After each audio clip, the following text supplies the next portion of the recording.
This just happened. The reason why I'm like start off with that. Okay, so I ordered these organic preserves, right? Strawberry preserves. Okay. Because I like a little bit of jelly on my occasional bagel. Okay. With a little cream cheese. Okay. So, normal, just typical. So, the other day, I remember I was walking to put it back in the fridge or something. And I mean, I had just opened the jar, so like, it's brand new.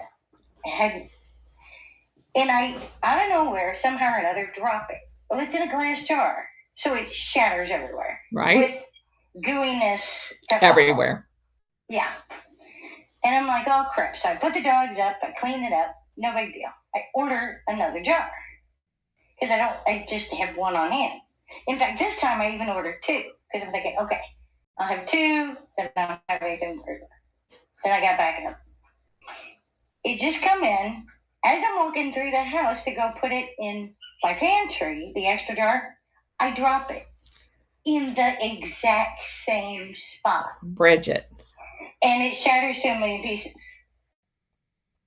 in a gooey mess. And I'm like, Bridget. There's something. Bridget. This is not normal. Okay, I'm just saying. Bridget. That's jelly. That's freaky as hell.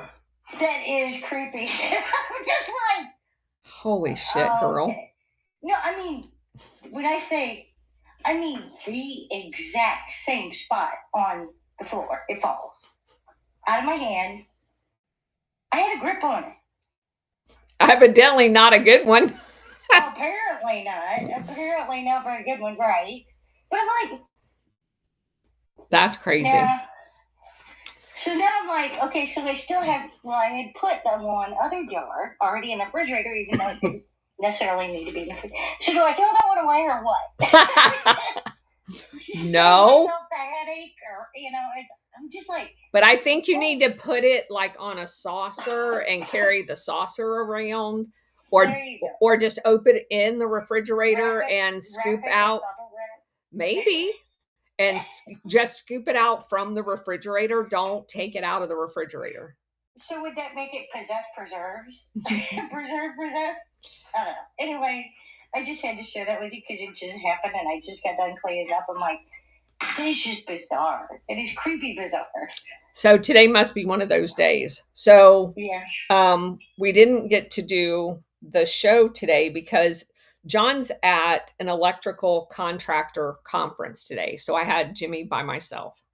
And my daughter arranged for one of her girlfriends to come over and watch him at noon for the duration of the show.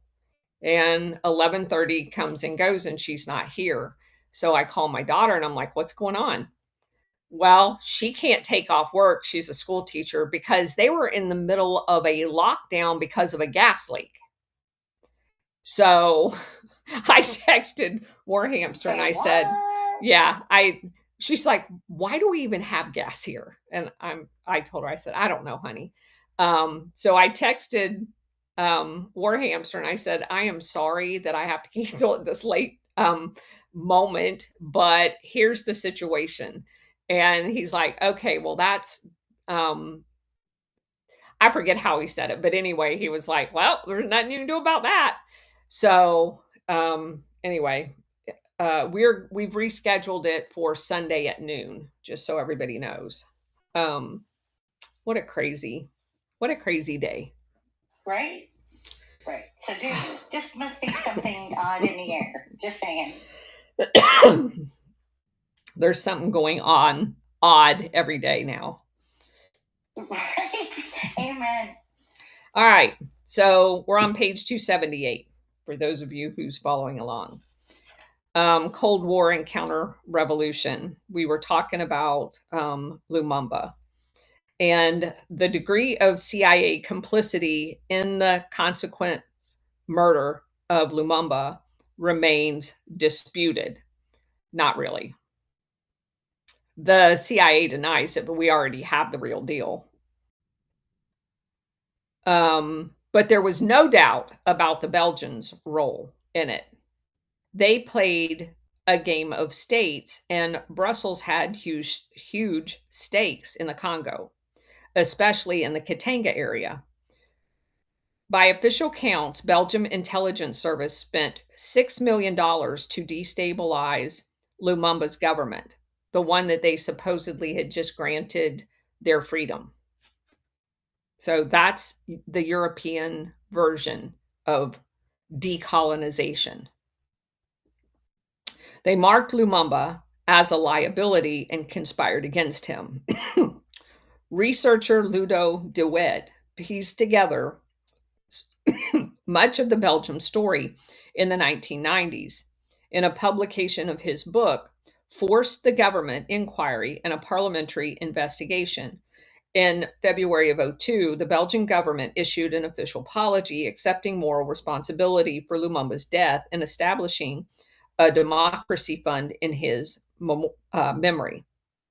The US, however, took no responsibility and did nothing.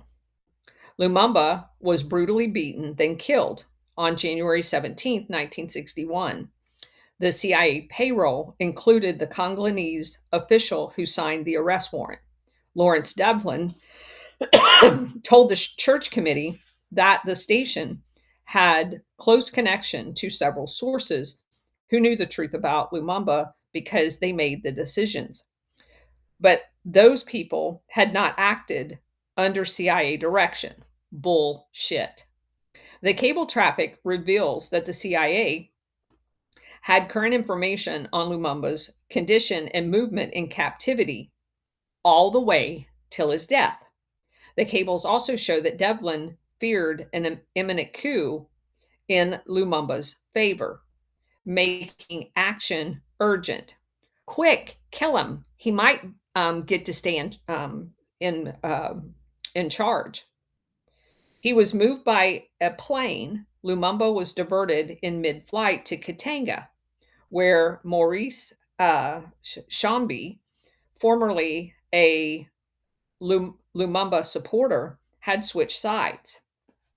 Base Chief David Doyle observes that Katanga leader, above all, was a quote-unquote realist, according to he was a murderer. He was an opportunist. Doyle expresses himself as frustrated at Lumumba's sudden materialization on the Elizabethville scene. Imprisoned or not, beaten or not, when Doyle learned of the leader's presence, apparently 2 days later, he sent Devlin a dispatch, quote, "Thanks for Patrice. Had we known he was coming, we'd have baked a snake," unquote. The cable mistakenly noted that there was no plans to liquidate Lumumba, which was a bold-faced lie. The base chief missed the entire play on the unfortunate Congolese leader's death, and Doyle worried he would be sacked. Again, they were in on it. He didn't miss anything. But the message to Devlin apparently appealed to Alan Dulles' sense of humor. A political cartoon arrived in the pouch from Ed Wells. It showed two Texans baking a snake. Doyle then realized he was safe. I'm telling you, Alan Dulles is hands down the most evil man that ever walked on this earth. He's just this side of the devil. The nationalist Patrice Lumumba had been tortured and killed the night after landing in Elizabethville. Belgian officers and Katangese officials participated. Several Belgian soldiers were actually in the firing squad, and Belgian officers with command of the police and security forces did nothing to countermand anything that happened. Stories of CIA people such as Devlin driving around with Lumumba's body in the trunk is questionable, according to the author, but there's many accounts of that. I mean, the one book we read talked about how they basically had to get rid of the car because of the stink in it. A few days later, JFK became the 35th president of the United States. For almost a month after that, the Congolese leader's death remained the best kept secret in the Congo. JFK reacted with shock and anguish when he heard of his death. On February 13th, only 2 days before the 5412 group, now Kennedy's special group, had granted another $500,000 for the Congo project. Dealing with Patrice Lumumba had taken months. Exorcising his ghost in the Congo required years of fighting and lots of dead bodies. Kennedy's State Department advisors proposed an activist role. The CIA, left out, protested to McGeorge Bundy. Allen Dulles sent Bundy a letter on February 5th warning that the agency's views had not been taken into account. Bundy reassured Dulles President Kennedy, well aware of the circumstances, would ensure the CIA had a hearing. Author Schlesinger relates that JFK saw the UN in the Congo as filling a power vacuum, in the absence of which there would be a Soviet-American confrontation. That view hinged on certain analysis of what the Soviet motives were, which of course was just for Lumumba to try to be able to arm himself against Belgium. The young president had an opportunity here to shift from Eisenhower's policy, removing Cold War context and crafting an American New Deal. Officials held divided views, even within the State Department. Some of the people favored a softer approach than the European and Katanga lobby that existed in Congress and among the public. But JFK approved the activist program. Backing Leopoldville would be framed as supporting a reunification of Congo, no doubt more palatable to newly independent African states, but no different in substance than what Eisenhower may have done. The road to democracy in the Congo did not lay through Washington. Mubato's ban on political activity expired with the new year. Soon, Kasavubu announced a new prime minister and cabinet, while Mubato remained the strongman. This uneasy coalition prevailed for 5 years. The figurehead, Kasavubu, plus a succession of prime ministers until Mubato emerged from the shadows with a coup that established his open domination. Cyril Adoula, most prominent of the cabinet heads, would take the heat for the suppression of Katanga. In typical Congolese fashion, the emergence of Adoula automatically alienated other factions and created separatist movements. The scale of the Congo project necessitated close cooperation between the CIA and the U.S. military. The effort was massive. By May 1961, the Air Force had airlifted 20,000 UN troops and 6,000 tons of equipment.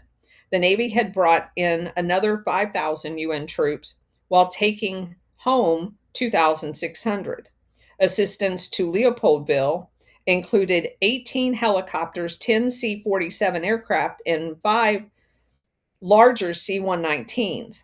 At its full stride, the CIA burned money at the rate of $1 million a day because the little fuckers killed Lumumba. Lumumba could have paid for everything that he wanted to had Washington allowed him to renegotiate the uranium deal. Instead, thanks to the CIA and Belgium, they stole hundreds of millions of dollars from the American people. So Belgium could make a profit off of uranium that wasn't theirs. Washington attained its goal, a friendly government in Leopoldville, but the price amounted to disintegration of the country. They had a partner in Lumumba. They chose not to use it. With the creation of yet another secessionist regime in the southern Kasai province, there was no less than 4 nations in the Congo. The entire thing was broke apart, and that's what they do, just like in Yugoslavia. They love doing that. They loved to watch people die. The U.S. role became one of reinforcing Leopoldville until the UN forces or the Congolese army could reunite the land. The UN peacekeeping force came under criticism as a cat's paw for the Americans. Intelligence reporting clearly showed that the Belgians, both in transit and engaged, with their own angle to play. The Mubato Adoula faction, hoping to divert secessionists with temporary alliances while enlisting the UN to disarm Shambi, after which Mubato's own troops would clean up. The European nations, uneasy with the international measures taken. For many months, the CIA analysts, perhaps kept in the dark by the DO, failed to perceive Mubato's power, consistently identifying Adoula as the main Congolese player. In weekly tracking reports on events, the analysts followed the separatist quote-unquote nations, constantly fearing Adoula was the instigator of the Leopoldville maneuvers to take them down. And again, they have CIA boots on the ground. They're not there to provide intelligence. The analysts are flying blind back at headquarters because they're the ones orchestrating all of this. One element that helped keep Mubato in the background is that his Congolese National Army would not fight, or more properly, that the army was driven by the same cross-cutting loyalties of tribe and clan and afflicted Congolese politics, with the result that it was often an instrument of secession rather than international integration. Katanga got most of the attention in the world's eye, while the CIA turned its gaze elsewhere. Specifically, the agency feared Anton Gazenga, who laid claim to the mantle of Lumumba. Gazenga had visited Russia and studied in Prague.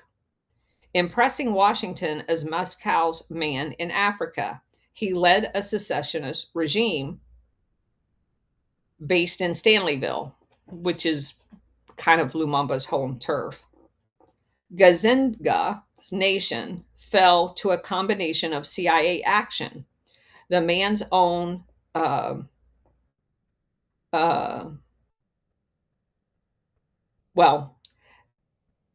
the CIA was helped by Adoula's. The agency soon appreciated that Gazenga's key weaknesses were money and arms. He bought the loyalty of the local units, the Congolese military, with weapons and cash, making backing critical. Reports were that he had the best paid army in the Congo. The CIA discovered that the Russians were sending him cash in US dollars and weapons. Washington deliberated on blocking the flow. On June 8th, the special group considered an action proposal. Allen Dulles warned of political dangers, while the state and the Pentagon wanted to move ahead. Again, I'd have to see that cable or those notes. Mac Bundy concluded that he had to take the issue to the president. Kennedy would eventually approve it. Gazenga's arms deliveries were disrupted by the agency cleverly and successfully. The CIA knew that Czechoslovakia had begun sending merchant vessels to the Sudan, unusual in that almost all Soviet bloc trade had previously gone to West Africa. The CIA also knew that much of the tiny Czech merchant fleet consisted of ships transferred by Beijing and the Chinese crews, and probably secretly under Chinese control. Beijing had taken a very friendly position towards African independence movements, especially in the Congo. It's the irony of this. So, because there's other countries out there that will support them that happen to be communist, and we're basically trying to keep them colonial, somehow we're the good guys and the communists are the bad guys. The Sudan associated itself closely with Egypt's Nasser, who the CIA estimated wanted to play a leading role and favored Gazengas in the Congo. And the CIA hates Nasser, hates him. Sleuthing established that a Czech ship, probably one that was crewed by Chinese, but they don't know, was carrying a cargo of arms to the Sudan, ultimately bound for Gazenga. Washington considered asking Sudan to embargo the shipment, but given Nasser's connection, rejected that approach in favor of public exposure. With some judicial payoffs in the port, the crane unloading the Czech flag vessel slipped as it carried the second pallet, dropping it and showing the arms on purpose.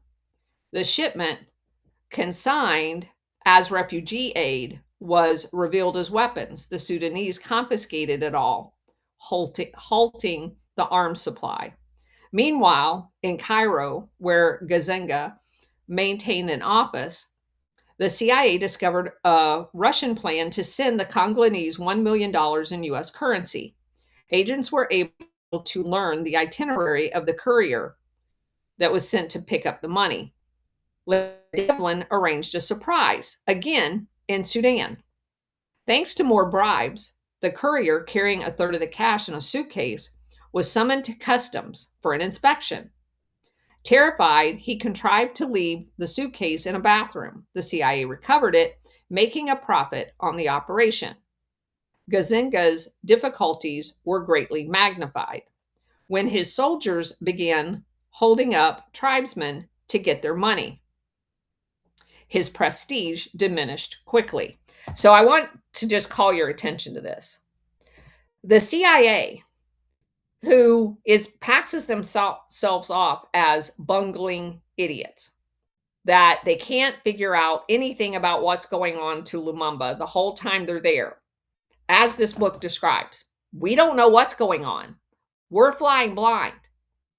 Was able to track weapons to Czechoslovakia in the ship, tell you exactly who was piloting the ship, find out what port it ported in, and paid them off to expose them. Then they're able to track down a courier out of 1 billion Africans bringing money to the Congo in Egypt. Just let that rest there for a second. Abdullah supplied the next maneuver, getting Gazenga to accept the offer of a vice premier in the government, apparently without thinking through the politics. This connection with the Leopoldville government tarnished his Lumumba credentials and enabled Abdullah to demand his presence in the capital. Gazenga went on the lam instead, disappearing from Stanleyville, living for weeks in the bush so no official papers could be served on him, virtually halting his political career. A fall 1961 conference where Gazenga had hoped to form a new national party flopped as a result, and Abdullah was able to get the National Assembly to vote to summon Gazenga to the capital. The next phase was overshadowed by events in Katanga. Mubato's troops failed in an attempt to take the province outright. In September came an outbreak of fighting between Shambi's Katanga troops and the UN forces. This led to a forgotten chapter in the sword story of the Congo, the death of UN Secretary General Dag Hammarskjöld. And we've talked about that a couple of years ago. He was coming to mediate the civil war. Now, keep in mind, Katanga had declared itself its own country just for the sake of getting rid of Lumumba.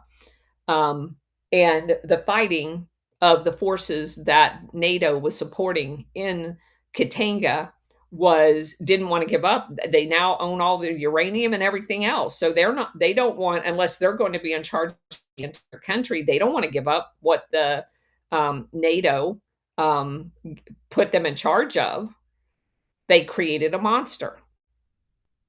So the UN is coming to negotiate between the Congo recognized government and the Katanga recognized government because they're dumb, evil.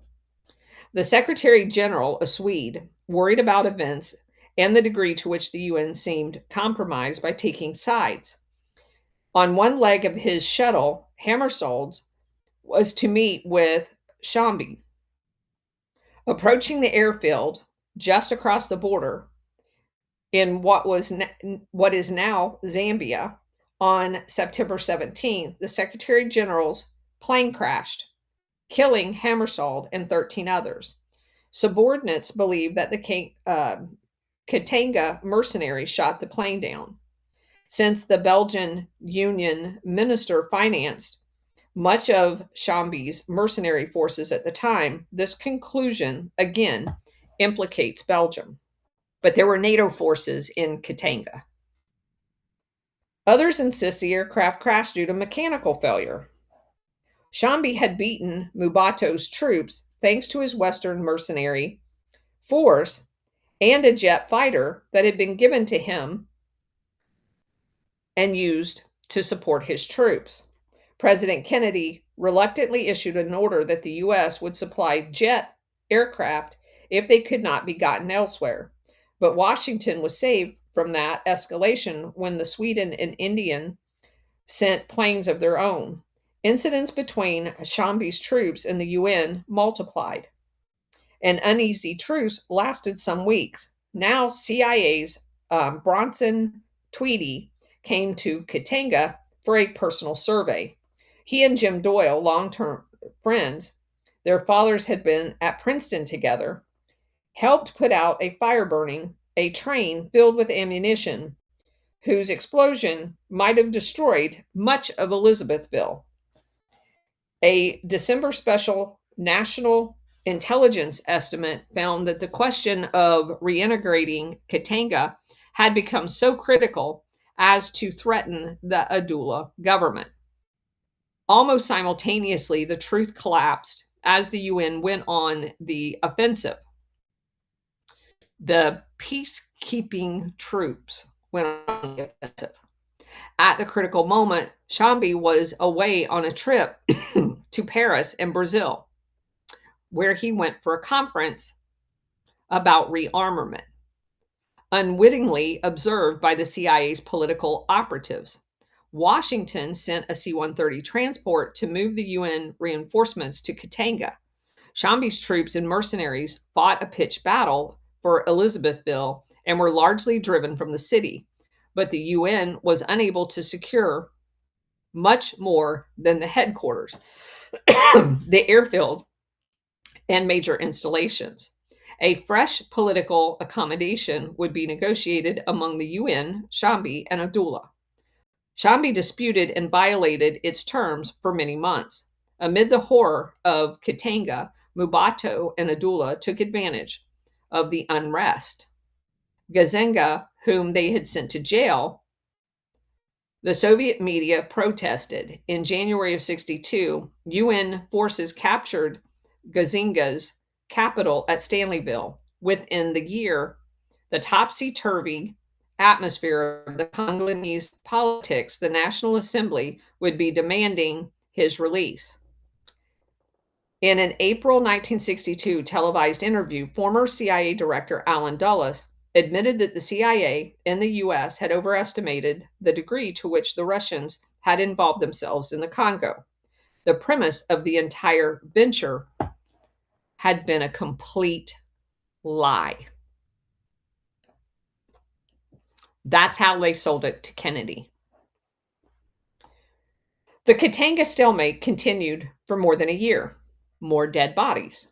A special national intelligence estimate prepared at the agency in May of 1962 found the reintegration of Katanga essential for the future of the Congo, but the obstacles to action was unchanged. They are the ones that plotted the separation. That November, the State Department Intelligence Unit filled a lengthy research memorandum that made no judgment on the wisdom of military action, but warned against abandoning the UN forces. The UN came up with a reintegration plan, but Shambi stalled it, then rejected it outright. In December, with Kennedy's National Security Council Executive Committee, the fabled XCOM, discussing Congo at the same meeting where it considered the aftermath of the Cuban Missile Crisis. Kennedy demanded a fresh assessment of UN military capability in the context of a new operating plan for the Congo. Only a week later, fighting broke out between the UN forces and the Katanga forces again. Shambi's secessionist state collapsed. In his turn, he too went to prison.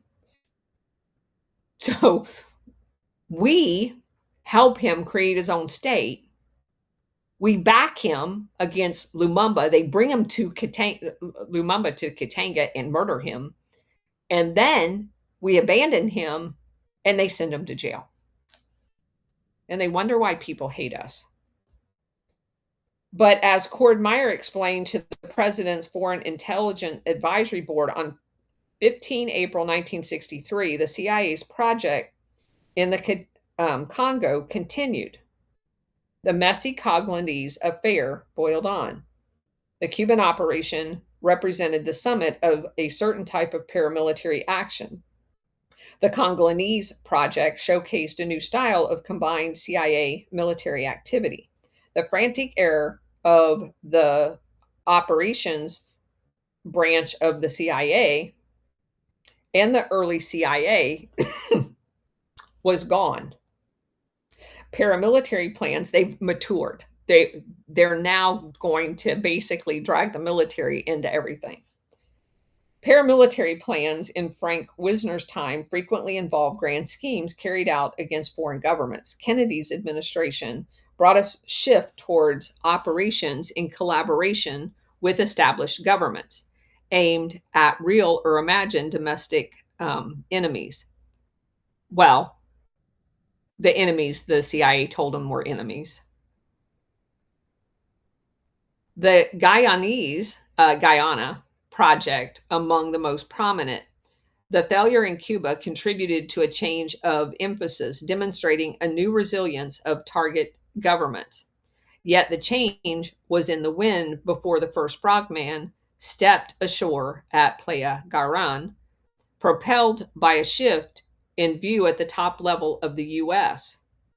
National security policy during Eisenhower administration combined the CIA's active paramilitary campaigns with military strategy that was radical in a different way.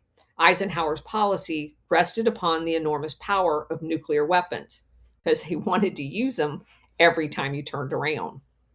The assumption that future wars would be nuclear and a desire to maintain the American economy, which Eisenhower felt could not grow in the face of large military budgets, then don't do this shit overseas and you won't have large military budgets. Thus, his rigid and often arbitrary ceilings on budgets. With atomic power emphasized, the ceilings required reductions elsewhere. These could only come from conventional forces. Eisenhower's period witnessed cutbacks in the strength of the Army and Marine Corps. Many opposed his policy, especially the Army. One chief of staff resigned over it. With notable exceptions, other Army generals also opposed Ike's new look. The CIA was the one shop with a common interest in the Army's limited war capability. Paramilitary operations was limited war, possible contingencies for the employment of conventional force. As early as 1955, the CIA commissioned a study called Project Brushfire of the political, psychological, economic, and social laws that affected peripheral wars, meaning regime changes. The Center for International Studies, under economist Max Millikan of MIT, conducted the study, which is basically CIA writing something that the CIA wants written. Brushfire became one of the series of research contracts the CIA gave to MIT, which it had originally funded. On his copy of an information memo regarding Brushfire, Eisenhower's Joint Chiefs Chairman commented, "I think the answers are so plain that it is a waste of money." That was probably Lyman Lemitsker. When Eisenhower, in early 1958, ordered a policy review on limited war versus full-scale conflict, the CIA wanted to be involved. John Foster Dulles sought to discourage Brother Allen's participation, saying the agency should be concerned with intelligence questions, not operational ones. Dulles allowed himself to be mollified by promises that the CIA would be permitted to look at it. Further limited war studies followed, and the CIA contributed, but its interests were scarcely known outside the government, while Army officers trumpeted their opposition to downsizing. The most prominent Army spokesperson was General Maxwell Taylor. Specifically, Taylor asserted that the strategy of massive nuclear retaliation could not counter brushfire wars, and that a strategy of flexible response could meet the threat at any level. At the CIA, which saw paramilitary action as a rung on the conflict ladder, the secret warriors undoubtedly cheered this approach. But at the White House, Eisenhower gave short shrift to Taylor's views. Again, they don't want to have a viable large military because they want the use of nuclear weapons to be their primary choice of weapons. The general retired to write a book that advanced forces to meet the full spectrum of contingencies, including brush fire wars, as he called them.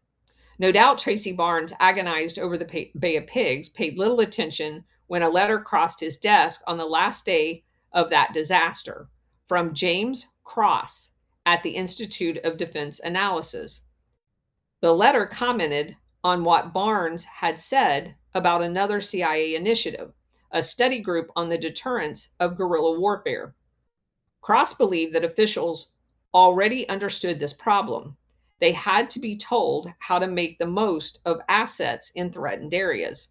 The study group had held a couple of working meetings. A draft paper on limited war, written by CIA's Jim Critchfield, already sat on the desk at headquarters, but Alan Dulles and Richard Bissell read it before the landing at the Bay of Pigs, and it received other circulation inside the CIA. One of Critchfield's recommendations provided for a survey of the assets for unconventional warfare and paramilitary operations. All this moved fast precisely because the CIA, in building bridges to the new president's inner sanctum, had seen Kennedy's deep interest. Like two comets on intersecting trajectories, the rise of Maxwell Taylor would coincide with JFK's demand for action.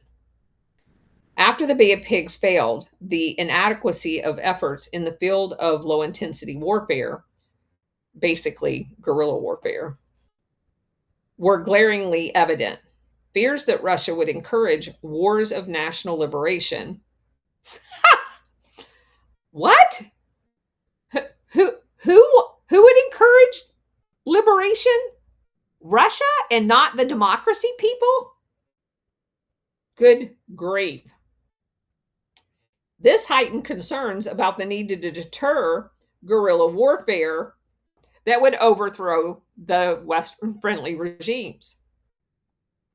Kennedy wanted someone to answer a Khrushchev speech on which conflicts settled on his self-professed man of ideas, Walt Rostow, then the Deputy National Security Advisor.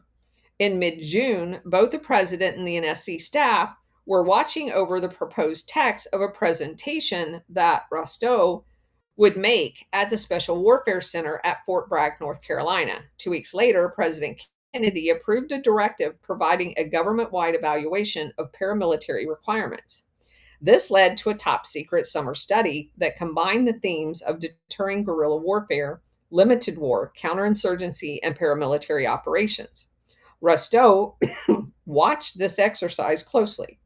Another spark plug, the study formal chairman, was going to be none other than Richard Bissell. In early July, a luncheon took place at CIA where Bissell set the direction for his policy review. He told Rostow, and Bissell's initial overview paper borrowed heavily from Walt's speech. Very well known once Rostow gave the talk at Fort Bragg. At the Pentagon, Ed Lansdale also prepared a paper, the first of several, which recited in bold numbers the staffing levels of special warfare units. In mid-July, Alan Dulles reported that the CIA had begun coordinating with Lansdale, which is basically CIA sheep-dipped into the Pentagon. Closely watched at the White House, Bissell's study became almost his swan song at the CIA.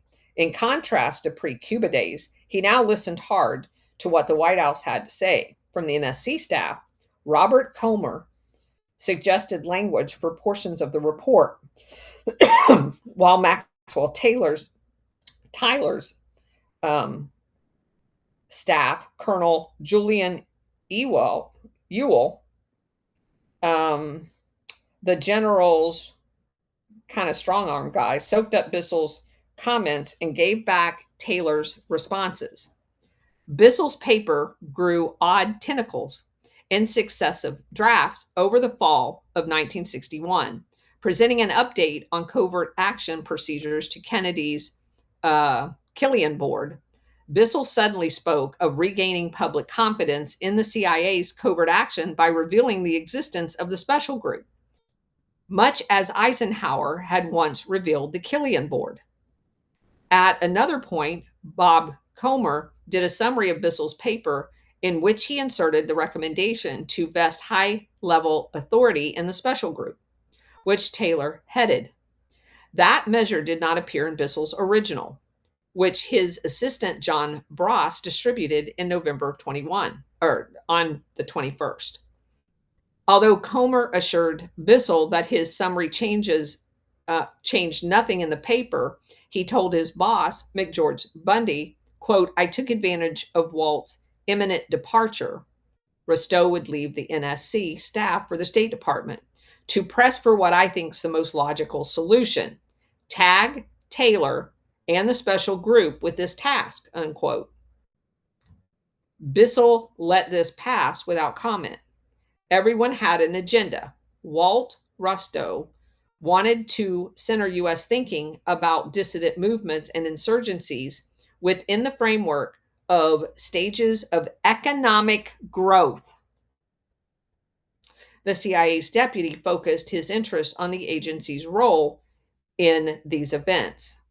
So just to kind of reiterate this, dissident movements would be the Tupamaros in Latin America, right? They've installed a military dictator who's basically privatized everything and allowed Western corporations to come in and rape over the people. And anybody that opposes that is now considered a dissident. And if they actually try to get rid of the dictator, they're called insurgents. And then us going in to support the dictator and thwart the people is called counterinsurgency. Although we were the insurgents that installed the military dictator to begin with, if you guys can follow that. It's absolutely ridiculous. This is a quote from Richard Bissell. A general problem in threatened, underdeveloped countries is threatened, underdeveloped countries. They're threatened by us, not their own people. Is that of developing and strengthening the basic governmental and social institutions that are prerequisites to modernization. But we're the ones that tear them down. We're the ones that infiltrate their social movements to use them to control the government. The CIA talking about strengthening and developing government and social institutions in a foreign country is one of the most oxymoron things I've ever read in a book. In some cases, as in the Congo, the local leadership is responsive to the need for change, but lacks the background and competence to take that needed step on its own. Yeah, no, Lumumba didn't. He didn't lack any of that. He graduated from college. He knew exactly what he was doing. You didn't like what he was doing. He goes on. In other cases, a frustrating and exasperating problem in countries severely plagued by communist political and military subversion is the reluctance, bordering on blind obstinacy, of the government leaders to admit the need for reform. We haven't found a communist one yet. And they're saying, I'm not a communist. I don't need the CIA's help. And the CIA then says, you're a communist and you're refusing our help. In these cases, the traditional and internationally accepted tools of government to government diplomacy are unlikely by themselves to provide the guidance or the resources to achieve the reforms and changes essential to winning broad-based popular support for the national regime. Let me dissect that.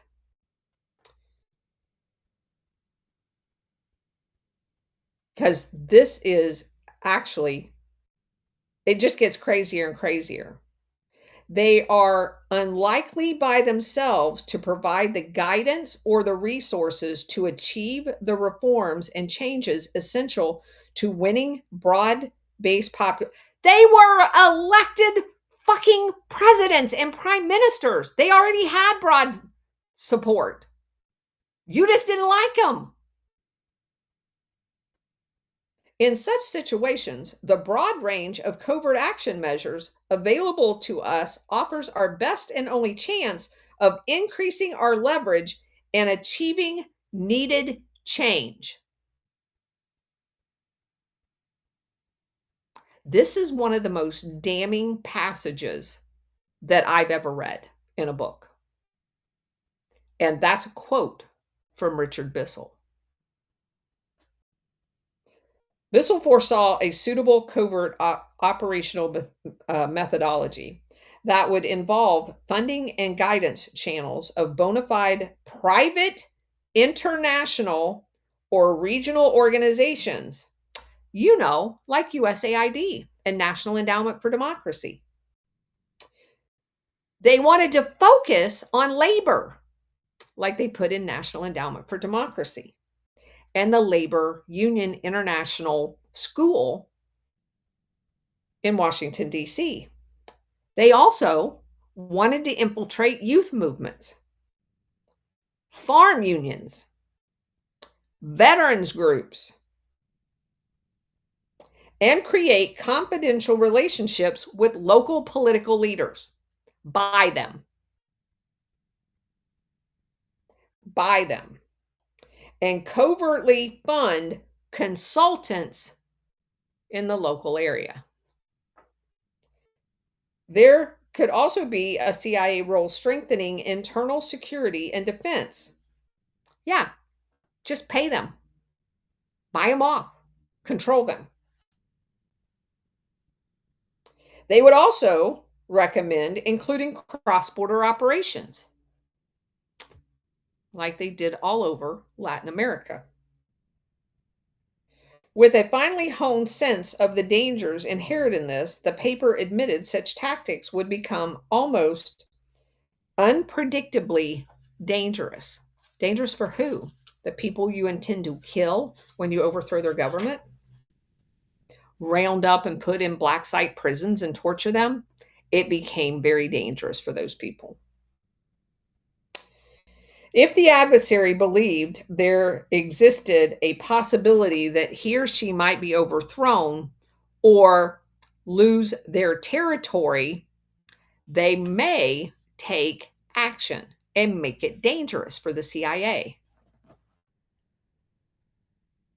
He also added, quote, "The advantage is lost if an offensive operation against the aggressor is conducted in such a manner as to compel him to regard it as a formal act of war." What the hell? I'm about ready to throw up.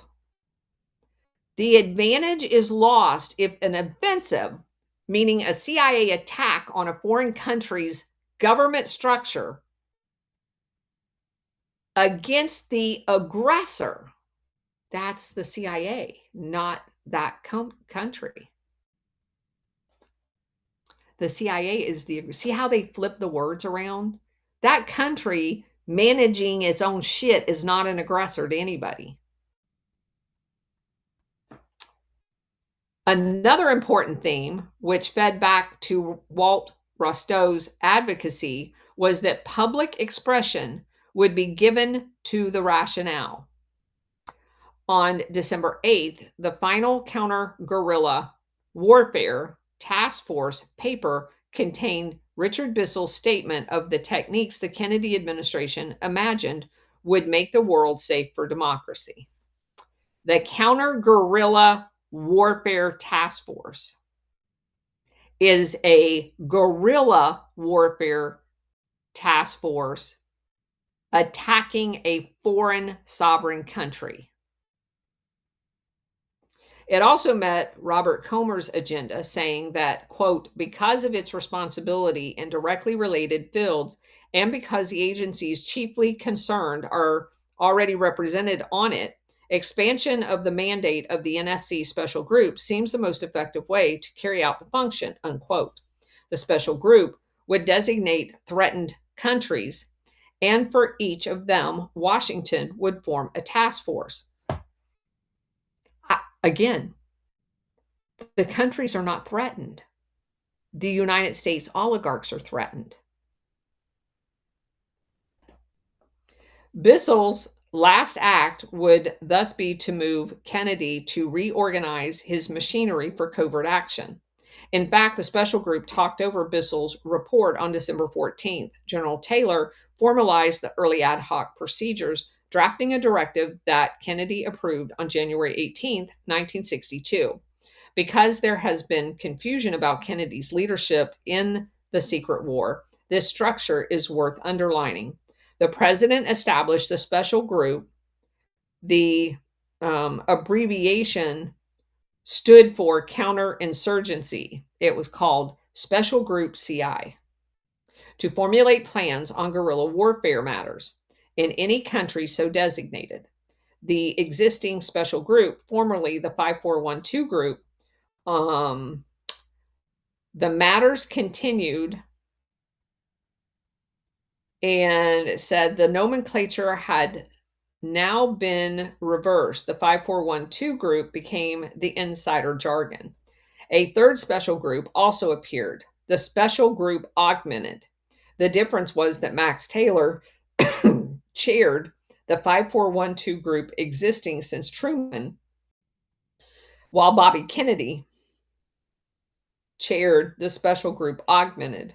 Identical, save for his addition and its specific focus on Cuba. Maxwell Taylor had been a paratrooper.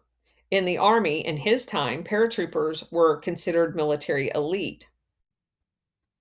solidly cast in the airborne mold, Max Taylor was unusual, just as Kennedy thought. More typical was the Army officer who, throughout the 1950s, hindered the development of special forces. The 10th Special Forces Group had been in place at Fort Bragg since June of 1952. The September 1953, it had been supplemented by 77th Group, which remained in the U.S., while almost 800 men of the 10th Group deployed to Western Germany, where they occupied an old German army barracks at Bad Tolz in Bavaria. You know, where Hitler's hanging out, and the Galen organization. This expansion coincided with the return of the Korean War veterans, a major source of Special Forces recruits. Subsequent growth slowed to a small pace as anxious Army generals preserved conventional units as best they could. Preoccupied with adjusting to nuclear war, the brass had little advocates for unconventional warfare. The German deployment became the first giant step. At Bad Tolz, the 10th Special Forces planned for partisan campaigns in Eastern Europe and showed that they could do NATO maneuvers. Detachments sent from the U.S. and other nations to help training inaugurated a special force role that has endured ever since. A permanent presence in the Far East began in 1956 when provisional teams went to Hawaii, then to Okinawa. In 1957, this became the first Special Forces Group. Special Forces began missions in Laos as early as 1959, and in 1960, they appeared in South Vietnam training Vietnamese Rangers. A wave of disillusionment swept through Special Forces as the CIA when Eisenhower took no action during the Hungarian revolt. The unconventional warfare experts also smarted from their encounters with Army bureaucracy, which banned the wearing of Special Forces headgear, the Green Beret. Dedication was a valued attribute of Special Forces, but a person needed a lot to stay on the teams at the time. By 1960, the Special Forces Group had tripled and amounted to about 2,000. As military formations go, Special Forces Group represented something new. One component, an administrative base, served the needs of many teams, called operational detachments. From group headquarters, the C team provided control and intelligence for a large area, while the B team did the same for a region. The operational detachment A team, ODA, A team, detachment A, these had a wide range of skilled experts, technical and medical, and combat leadership. The basic concept for the A team essentially led a large partisan force or a training cadre. Special Forces recruited experienced officers in NCOs, selected only the best, and then cross-trained their team members in the required skills. The notion of Special Forces commands for regions and countries with a team for the field force clearly aimed at organizing resistance to an adversary's military advance or occupation. This essential function, similar to the CIA's stay-behind nets, weird that you'd be using A teams, which were the stay-behinds, and mirroring them to the CIA stay-behinds. Oh, we're so good, you guys. We're so good. The latter became a key task in counterinsurgency, actually insurgency. Here, Special Forces at last found the role that sustained it through Vietnam. This only became evident later. Good fortune came to Special Forces with the election of JFK. Within days, JFK's inauguration, one of the president's NSC staff, Walt Rostow, began questioning the adequacy of Army's training for guerrilla warfare. Special Forces ran counterinsurgency courses at Fort Bragg.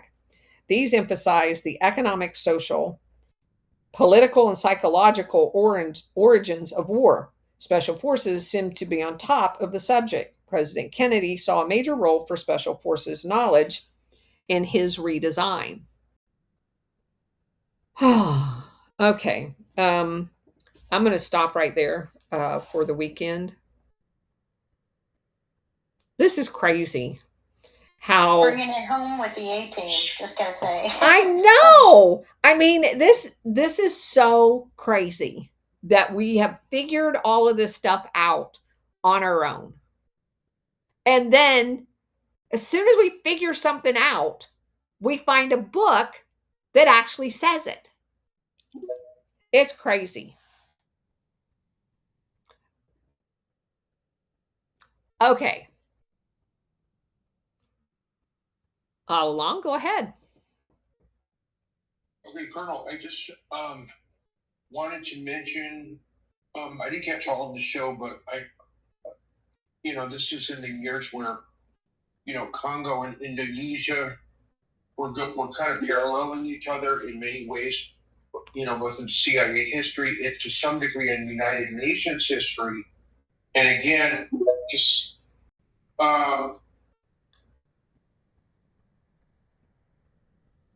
we lost you.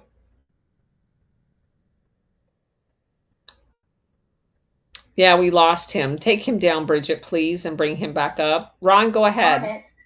I just a couple things. You said what was it? Brush fire. When you said brush fire, I immediately thought of prairie fire. Do you know what prairie fire was? I don't.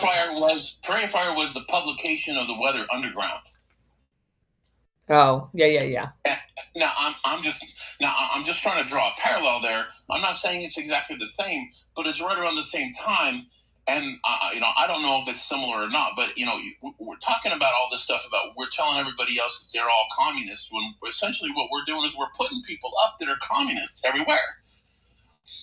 And I looked up Rostow on amazingly Jacobin.com, and I actually put it in the purple pill, and it literally says that he advocated for capitalism by virtue of brutal war tactics against other countries. Yes, they're predators.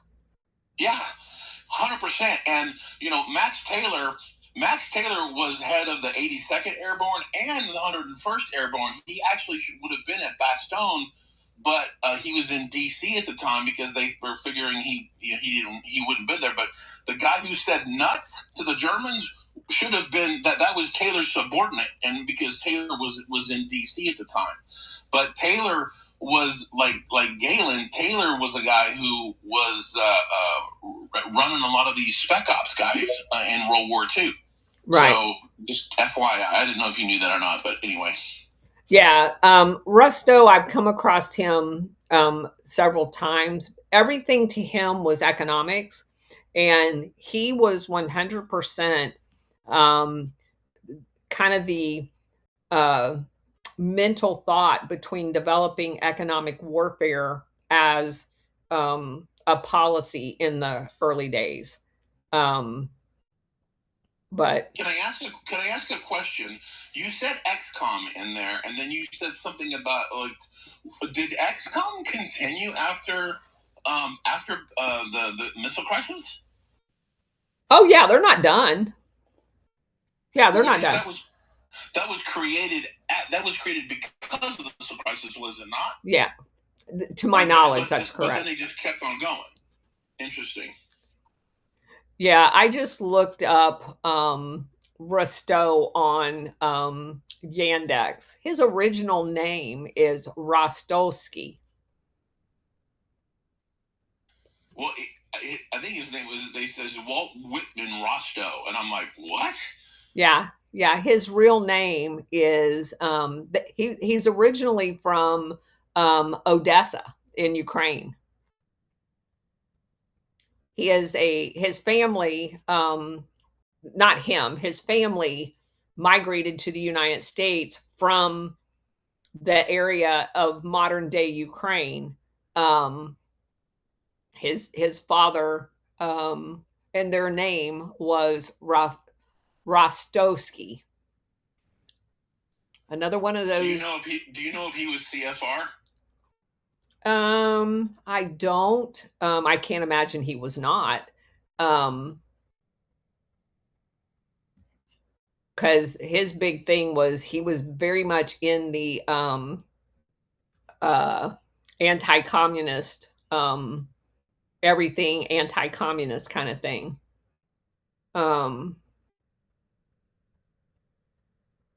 Let's see, Rostow. Yeah, he's a Yale. He was CFR. Yeah. He was CFR. Yeah, he's a Yale at age 15, Rhodes Scholar. So he just fits all of the right squares. Every single box checked. Yeah. Yep. Okay. I'll go ahead and finish, and then I'll let Warhamster go. Yeah, Colonel, can you hear me? Yep.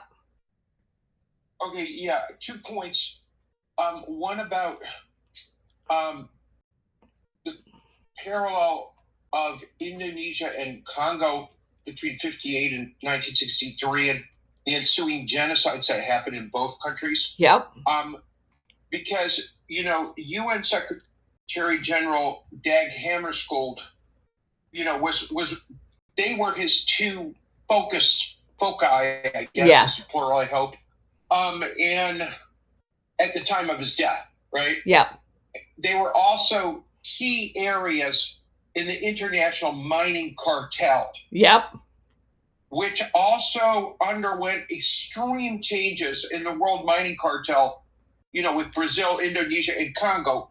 That's quite the tic-tac-toe, yep, as it were, in international mining. Yep. So what I think would be worth looking at much more closely is, changes in international mining, development of an internationalist syndicate cartel directly following in the 5 to 8 years after the JFK assassination, because, both we know that JFK and Hammarskjöld were kind of on the similar pages regarding both Indonesia and Congo. And so I think that's worth remembering that Dag Hammarskjöld was just as focused on Indonesia as he was on Congo, and JFK was as well. And then both had sudden health complications. And also, the thing on Walt Rostow... They murdered him. That's the sudden health thing. Yes. Go ahead. Well, when you own the alphabet, it's always free to kick out 3 letters, and yeah. Then it makes for quicker reading. Also, regarding Walt Rostow, he is a very, interesting figure. His whole shtick was modernization theory, right? Right. And the short and long of it is, it's like trying to apply a kind of uniform, what might be called state capitalist, imperialist, or if you prefer, military Keynesianism model that would work around the world, regardless of each country's national unique situation in their history, right? So in this model, look, if some people are like interfering with your plans to relocate, I don't know, some zany North Vietnamese citizenry down in Saigon or in the suburb across the pond, hey, they're blocking, the invisible hand itself of, capitalism, which is really Keynesian, military Keynesianism is planned out. So in other words, this is another way that you can just use mumbo jumbo theory to ignore a individual nation's historical circumstance, and it's just another excuse, to impose your will on a country. Perfect for CIA's model of do whatever the fuck you want and call them communists. Right. Yeah, I agree. I also wanted to add that Rostow is also famous for his stance, he got pissed off at Eisenhower because Eisenhower would not commit to using tactical nuclear weapons in the French war in Vietnam. Warhamster, go ahead. Hey there, happy Friday. Our little Ukrainian friend, what I'd like to know is what his or his family's connections are to the Azov battalion. And I say that because we already know that, in fact, they ended up CIA or CIA adjacent. We already knew that Alan Dulles has some great Nazi connections, and the Nazis, of course, in the Azov battalion. Yep. They were basically a farm system. If you find anything with the Azov battalion, I'll be very interested. Yeah. Good point. Yeah, it'd be interesting to look into his family a little bit more. Maybe I'll try to do that this weekend. The Azov battalion would have been a great source of behind the Iron Curtain intelligence if that connection is real.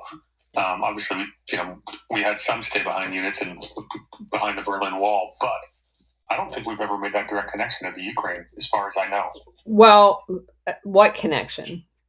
Well, but they actually, someone, came out of Azov and then came over to the American CIA. I don't think we. So at the time, they were not Azov. So they were Banderites. Okay, sure. Yeah. So at that time, we basically, because all of the stay behind, we had, obviously, Hitler had stay behinds in all of that area. Most of all of them relocated to Germany and hung out there. And the CIA tried, not the leaders, not like Bandera and Ledbedt and Stetsko, but the underlings. They tried to put them back into the Ukraine area, and all of them were killed. Every single time they inserted a unit back into Ukraine, they were decimated. The same thing happened to Ukraine, that happened in Hungary, that happened in Albania, that happened in Poland. They would just literally kill them as soon as they came across the line. So they basically abandoned that, inserting those stay behinds back in. They basically cultivated them in the U.S. territory, basically the NATO territory temporarily, and didn't go back until much later. And when they went back, and was able to basically rebirth the stay behind capabilities through the Azov and Right Sector networks, that was much later. So just so everybody, if anybody's going to look that up, you would want to actually look at all of that in combination. And a lot of them ended up here. Stetsko did. So anyway, all along, go ahead. Yeah, Colonel, relation to Walt Rostow, and kind of the contradictions between national sovereignty versus kind of a one-size-fits-all internationalist, theory of development that he called modernization theory, which was very much fashionable in the early 1960s and late 1950s in U.S. academia with their good buddies, the CIA. It's worth remembering, that his brother, Eugene Rostow, I have him hitting second in as far as lineups of influences on Lyndon Baines Johnson in the formation of the Dulles Committee that we know as the Warren Commission, right? And I think for me, the number one influence would be Joe Alsop of the Washington Post and CIA. Yeah. Number two would be Eugene Rostow, Dean of Yale Law School in the, extremely friendly state of Connecticut, or yoga. And number three, I have as basically Dean Acheson, the not exactly Anglophobic guy, former Secretary of State. So, Eugene Rostow, his brother, it might be worth noting that in relationship to Walt Rostow. Yeah. Okay. Anybody else got anything?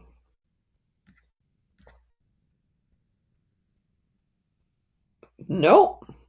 All right. We're going to finish a little early today. All right, everybody. Thanks for hanging in there. This week's been a crazy week. I mentioned at the beginning of the show that Warhamster and I will do our next session at noon on Sunday live. And just look, we're going to do another Tommy podcast with the normal folks tomorrow morning at 11. And let's see. Let me go into next week. I don't have anything special on the calendar, so it all looks fairly normal next week. But anyway. Renee has her hand up. Okay, go ahead, Renee. Hey, everyone. Good afternoon. Happy Friday. Just wanted to share, finally got a chance to watch you and Joaquin on Tommy's podcast. That was a hoot, especially when he lost connection. That cracked me up, because if he were only with us in the beginning of this journey where that happened every single time, yeah, Colonel's Corner, yeah, it was like he was new to that whole experience. Yes. Yes. Yeah, it was great. So I'm curious. It was a great show. Where did Tommy encounter this Joaquin? Because you didn't have any links or information about him. So he's not on social media. He's not on X. He has a Telegram page, I'm told. But it was through other guests. So Tommy's the ultimate networker. He had other guests on that had came across him, and he had just recently had him on another show. And on the other show, he starts talking about the Albert Einstein Institute. And Tommy had written that down a few shows ago when I mentioned it. And he was like, oh, holy shit, they're talking about the same thing.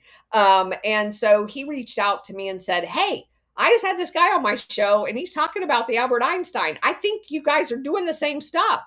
Do you want to do a show together? And I said, sure, absolutely. And then I found out just prior to the show that he's over in Serbia, and he acts as a Eastern Europe consultant on guarding yourself against gladio shit. And that's what I jokingly said to him, you mean I can make money doing this? And so I'm not living in Eastern Europe to do it, but yeah, so it was all on Tommy. Tommy is the ultimate networker when it comes to stuff like that. So you should get paid to teach people to fight against the gladio shit right here in your own backyard. Well, I can't even get the people that are in our network to even repost a post of mine, Warhamster. Oh, that's a different conversation for another day. I'm just talking about commercializing all this knowledge. If they can do it in Eastern Europe, you can do it here, because the gladio operation we're witnessing right in front of our eyes coming out of DC is really easy to see. I know, but it doesn't get any traction. You have repost your stuff. Huh? I repost your stuff. Ron, how big is your X account? No, not very big. Okay, that's what I'm talking about. I'm talking about people with hundreds of thousands of followers that all follow me, and not a freaking one of them will repost a single post of mine. Not one. They won't comment on them. But what they will do is they'll regurgitate the material and get it wrong. Yes. Yes, they do that all the time. Yeah, I've had more and more big accounts start following me lately, and no interaction whatsoever. None. Yeah. Not even people in our own network. And the really weird thing about that, again, I'm not complaining. I'm happy to do what I do. But people like Alpha Warrior will be invited to very high level meetings, and people gush at him about the material that I that have very large accounts that follow me, but they'll talk to him about me, but not me. So, well, obviously, I know the feeling. Yeah, it's very, very weird. Anyway, all along, go ahead. Yeah, Colonel, I think that what you're describing here is very important and worth analyzing. I know it can seem kind of fuzzy when you don't have access to things like details, because so much of it is going on kind of sub rosa in terms of what is permitted dialogue in the overall media ecology. Again, I know that phrase media ecology sounds pretentious AF, but I still think it's necessary, because what folks know, like the no-fly zones. You are no-fly zone. Yeah, I definitely am. And, people sense that based on what you say versus what they don't see in other places. And the message is clear. Like, if I post, it works towards self-censorship. And it really cuts down on, political fluidity of audience that's able to access some information. And it's like, I see it everywhere now. This kind of self-censorship about, especially like, I'm not going to name any names, but certain couple, 3 writers who know a lot about CIA history, deep state history, national security state history, as its earlier name was. And it's like, the trendy thing now is, everything is Israel, everything is Mossad, very little is CIA. And look, I mean, I, try to overcome that binary by, speaking about Israel the way they should be, in my opinion, genocidal Zionists. But at the same time, and I try to be unequivocal about that, because if you don't, you're going to be called, you're damned if you do and damned if you don't. But at the same time, I see all of these writers, just going along with the narrative that especially is targeting the controlled left, and I do mean controlled. And in terms of everything, almost everything is emphasizing Mossad, and it's like, what the fuck happened to the CIA? And it's just, we know it's a cat's paw game. Yet when you only mention paw and never mention cat, and then you correct them and they try to say, well, it's the same thing. Well, actually, it's not if you never call it that. Right. If you only mention the paw and never the cat, it's actually not the same thing. It's psychological warfare that you are aiding the CIA in perpetuating. And I see it everywhere these days. Yeah. Yeah. Ron, go ahead. I just want to say that, I'm glad that War Hamster's here. War Hamster and you, Colonel, and, a few others, I would consider to be experts in history and understanding. And for some odd reason, because I'm not nearly as knowledgeable as you guys. I can hold my own, but you two are way better than me. I have my areas of strength, but it's interesting because we're the ones that actually get in there and dig deep and do the deep dives and do the research and whatnot. But nobody wants to hear what we have to say because maybe we're too deep. I don't know, but I can understand the frustration that you have. I absolutely understand the frustration that you have, but I would just I know I'm just a small account, but I have so much respect for you and your knowledge and your thirst, your unsatiable desire to understand this and to expand and to go places and to have an open mind. It is exceedingly rare. But you combine that with the fact of your military knowledge. There are so few people that, in my humble opinion, there are so few people that have your credentials and understanding of how the world works. And it's there. It's there for the people who don't want to have you on. It's their loss, and I know that sucks, but it's their loss. And I love the shows that you go on with the colonel, the guy in Arizona, the one you did yesterday, Steve, yeah, Steve Maria, yeah, he was on my show the day that what's his name? I know. So, he's amazing. I love his group. I love Rich's group and Tim's all that little circle that you're in. In my humble opinion, that's going to keep growing, and I believe you're going to bear some fruit from that. But I just keep doing what you're doing. We already have. I mean, a lot actually. And I don't mean to come across. I'm not frustrated. I just call a spade a spade. It was very eye-opening to me because my expectation was that if you do the work, then the people that are quote unquote on our side would elevate that message, not me, the message, the material. I don't take any of this personal. It's very revealing to me that what I observe. I don't. So please don't misunderstand.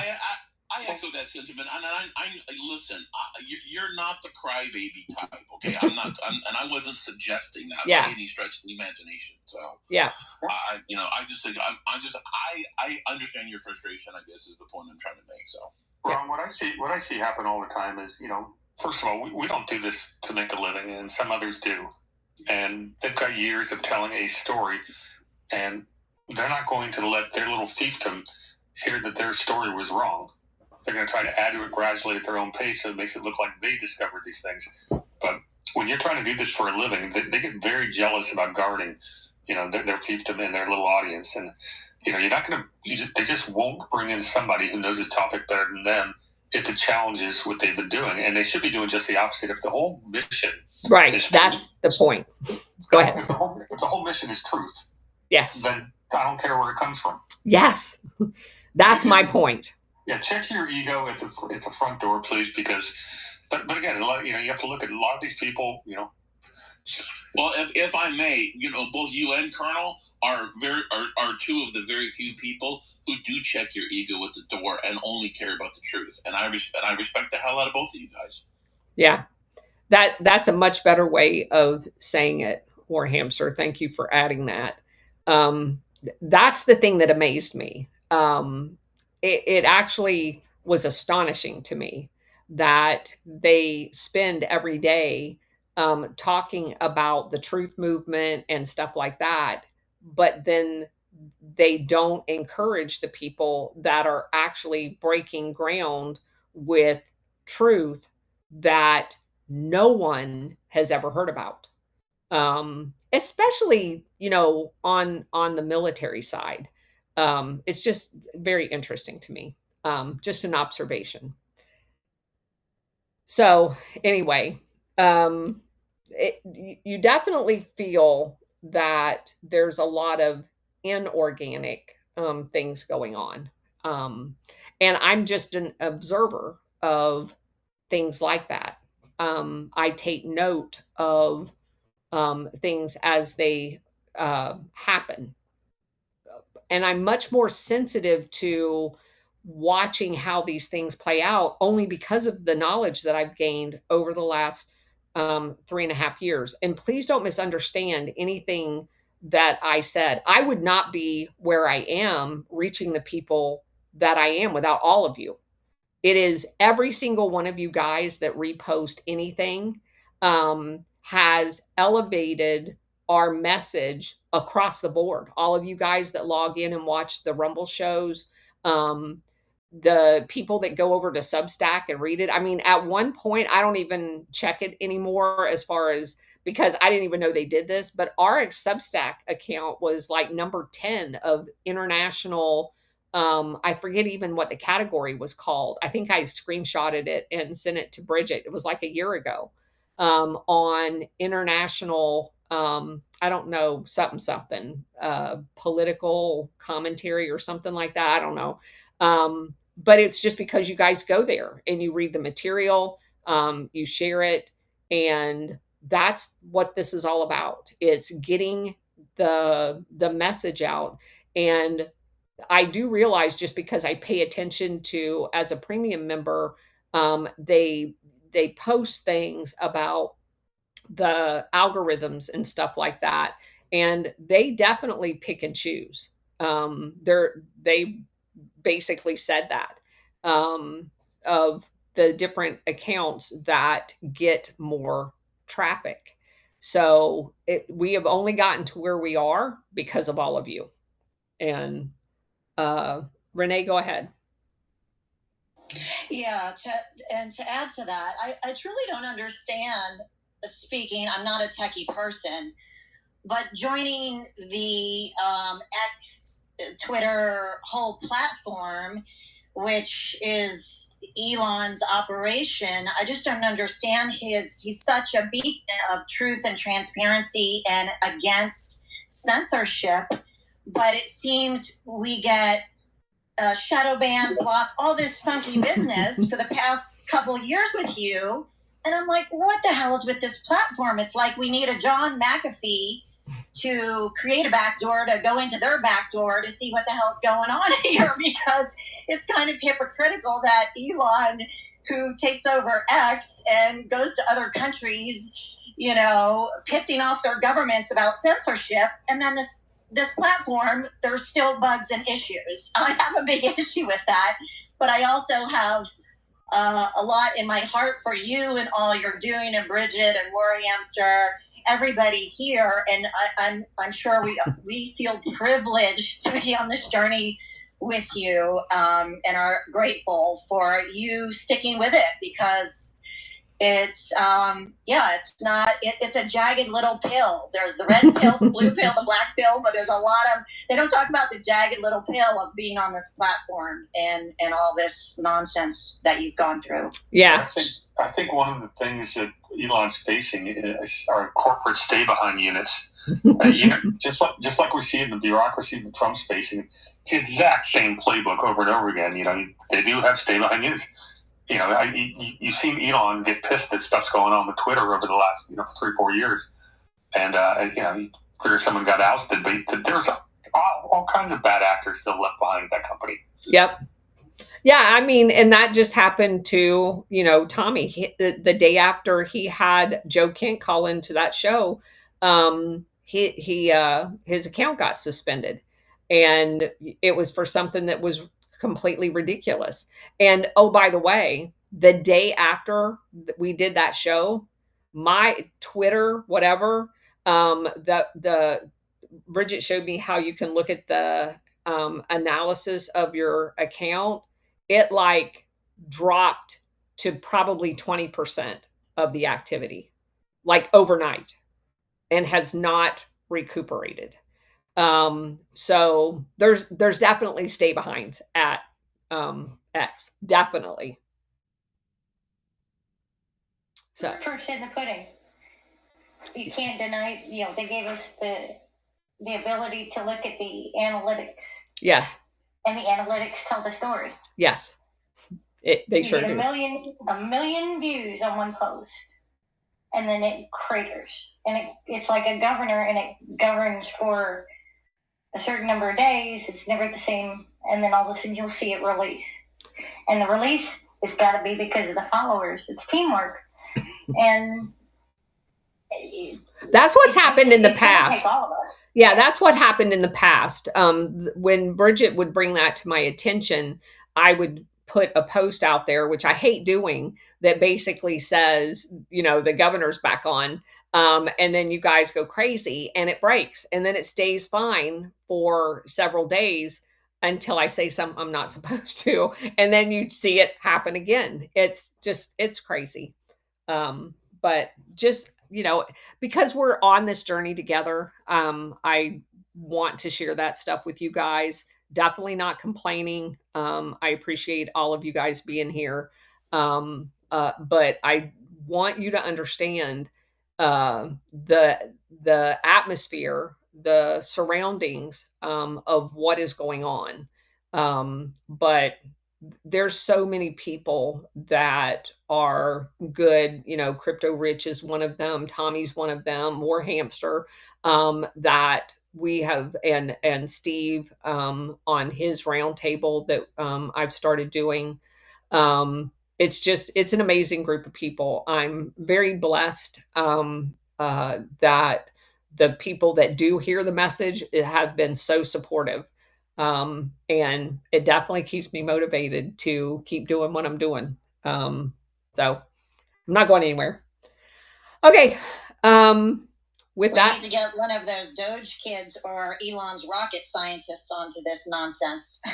Well, again, I know that there's mechanisms, and I know that other people do it. The big accounts, you can pay X to promote your post. I just refuse to do it.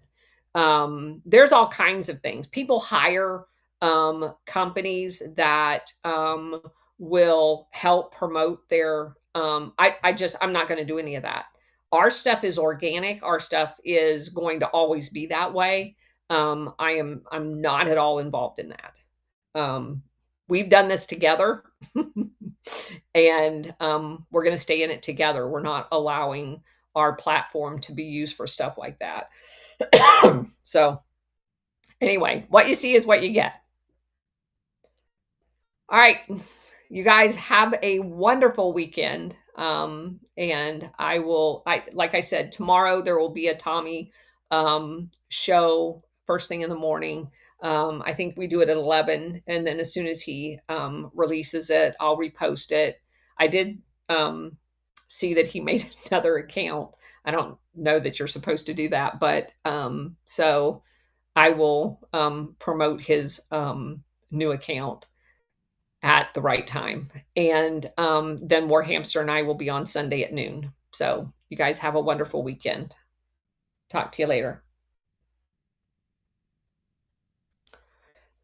Okay. Thank you guys for being here. I will definitely get at least one more, the last U2 section out.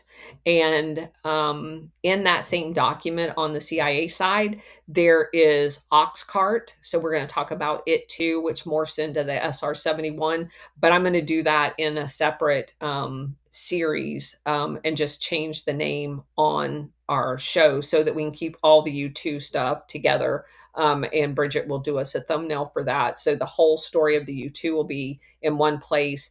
And then the last segment of kind of combines Oxcart and SR-71. And so I will do those separately. So anyway, thank you everybody for being here. I see you, Cognitive Nomad and B Clef. Thank you very much for being here. Talk to you guys later.